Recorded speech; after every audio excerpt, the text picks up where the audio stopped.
Salutations everyone. Today we're going to jump into a topic that is heavily spoilerified.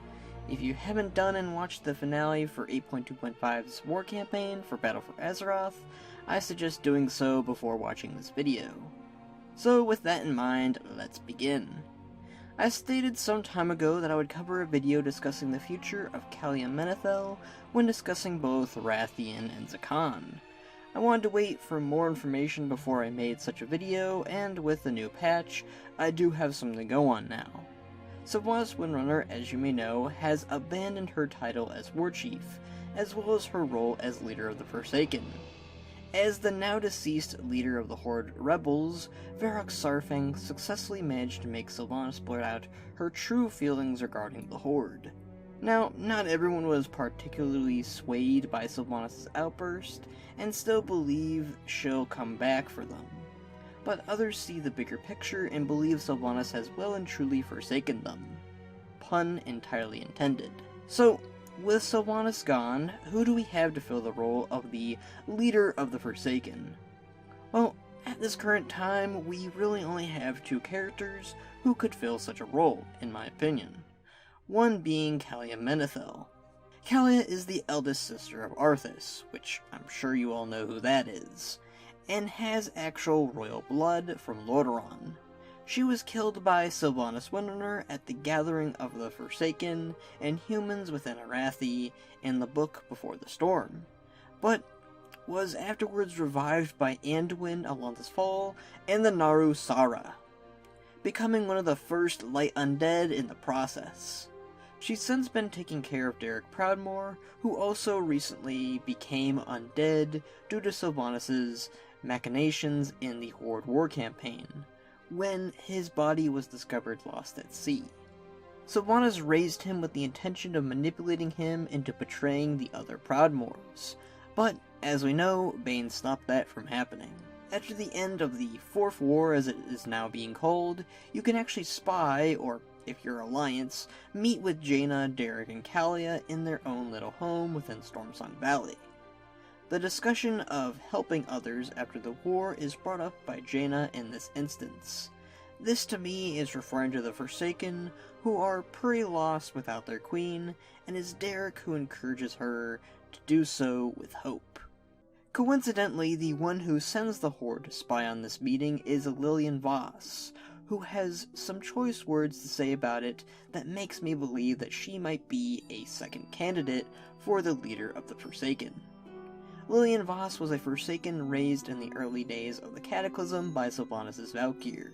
At first, the idea of being a Forsaken appalled her, but after some vengeance on those who forsook her and viewed her as a monster or weapon, she slowly came around to the idea. Within Battle for Azeroth, we even see Lilian show a nurturing side to newly raised Forsaken, such as Zelling and Amelia. She provides Zelling with the life of undeath, which he asks for, by calling upon a Valkyr to raise him. She also fulfills her promise to provide his family, who rejected him after seeing him undead, with a good life, even after Zelling's own tragic death at the hands of Sylvanas. Well, technically to Thanos, but you get the drift. In Amelia's case, Voss was responsible for killing in the first place. Much like Voss in her early days, Amelia has a hard time accepting what she is now, and it's Voss who helps her on her feet. After the spying on Calia and Derek, Voss simply says she must act quickly. What I found interesting, or at least curious, is that Lilian Voss stayed out of the conflict between both the rebels and loyalists, and remained in Zuldazar. It could be she simply didn't want to risk aligning herself with either, which paints her in more of a neutral stance on the matter. I do think that if she was forced to choose a side, she probably would have chosen the rebels, quite honestly, as she voiced her concerns about whether Sylvanas was the same person as she was before. Now, both characters have shown they care deeply for the Forsaken, not only mentally but physically too, although of course it was different for Voss, who, in life as a Scarlet Crusader, hunted down and was practically made as a weapon to do so. Calia, on the other hand, was horrified by them as they were creations of her mad brother that took away her home and family. They were scarred each by the Forsaken, but with time and influence they managed to connect with them. Calia's change of heart is mostly thanks to Fowl and Anduin, who want to give the Forsaken a chance. Even some of the Forsaken themselves want Calia back, although that did lead to many of them dying for defying Sylvanas. Now, she has another chance to provide the Forsaken beyond Lordaeron some much-needed hope. However, Voss is showing signs of interest in this, whether it be helping Calia or opposing her. The heavy difference between Calia and Lilian is that Voss has had quite some time with living as a Forsaken and understands their plight from experiencing it herself. Meanwhile, Calia has mostly been accepted by her peers and never treated like a monster as far as we know. There are rumors about her that aren't quite positive though, so it's very possible that Calia might get similar treatment that the Forsaken did. I truly believe that we will be seeing a conflict of sorts between Lilian Voss and Calia Menethil on who should lead the Forsaken, which could take place within the next expansion or in Battle for Azeroth, close to the end. That would technically make it a three-way battle between Voss, Calia, and those who still support Sylvanas. But I think it would make for an interesting story, most definitely, as each of the three heroines, though I hardly consider Sylvanas that, have their own take on leading the Forsaken. I honestly would prefer Sylvanas-aligned Forsaken to be a bit more antagonistic and act more like a second Scourge, or perhaps even Iron Horde in their own way, but that would probably get more people upset, honestly. But really, Sylvanas and most of her loyalists do feel like a second Scourge to me. Calia Menethil definitely represents more of a light, while Lilian Voss represents more of a darkness. I believe this is done on purpose, as we see Voss wielding the Shadowfire, which I see as dark, and Calia, who obviously wields the light.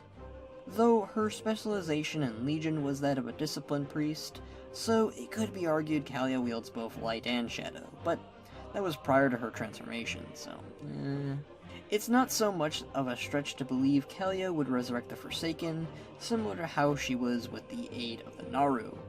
I could see Calia's method of raising undead consist of summoning a Naru rather than a Valkyr, and they follow her around, which we've seen happen all the way back in Wrath of the Lich King.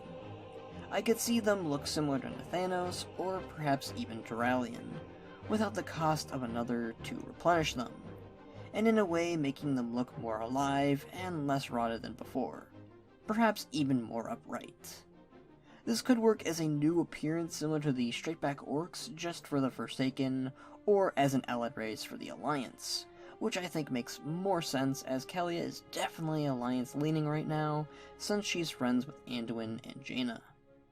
My biggest fear with Calia is they would take her in a similar direction to that of Yrel, where she takes the worship of the light a bit further, and rather than asking to join her, she forcefully thrusts the light onto them, and converts them.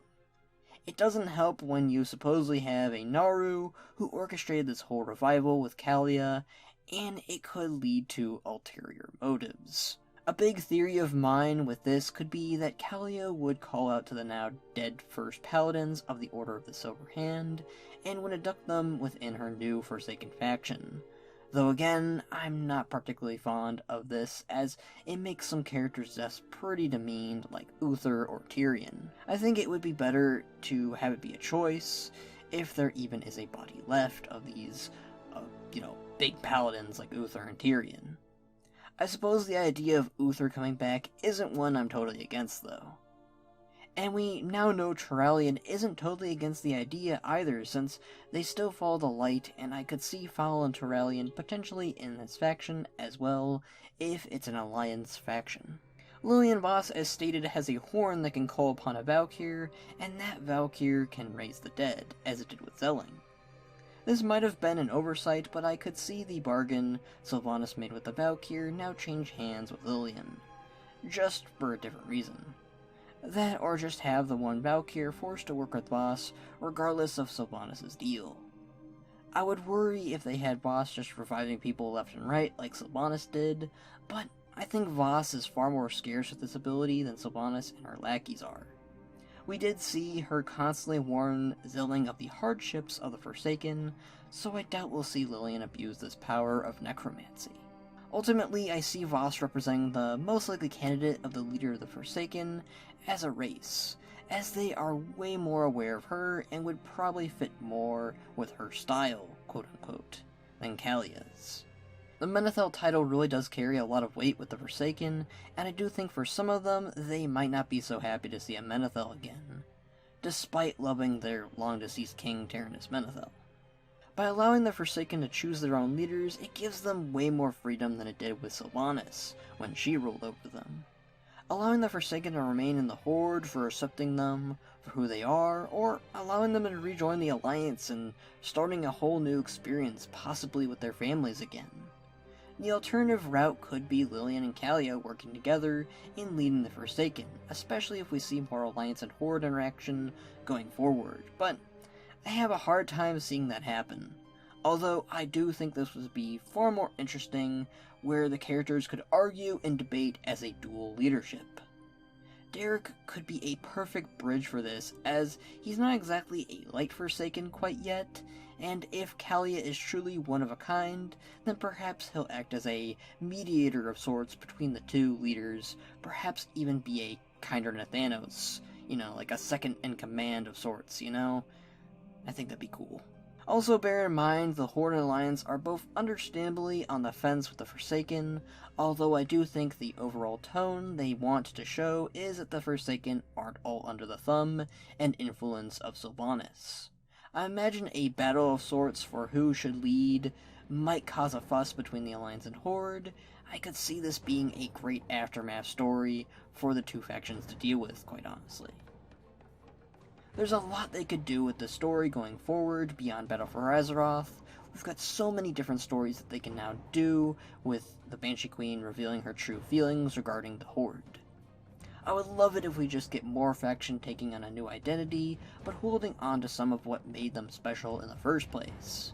I mostly just want to see some of the Forsaken take on the attributes of the Horde some more, and less about being what Sylvanas made them out to be.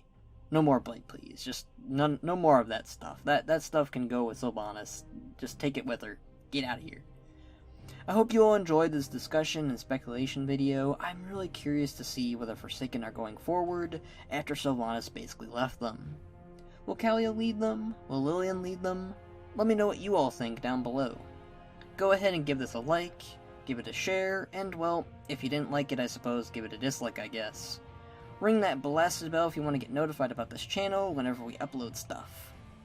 Come and join us on the Discord. We'd love to have you for more discussions. Maybe follow me on the Twitter to hear me more often. Join me on Twitch to see me play the video games, though I am on break for now. Who knows how long that's going to be. I mean, waiting for Reforged for over a year now. Brrr. Or maybe support me on Patreon. A little help goes a long way, and I would greatly appreciate it. All of those in the description down below, as well as some other things. But until next time, my friends, bye ya!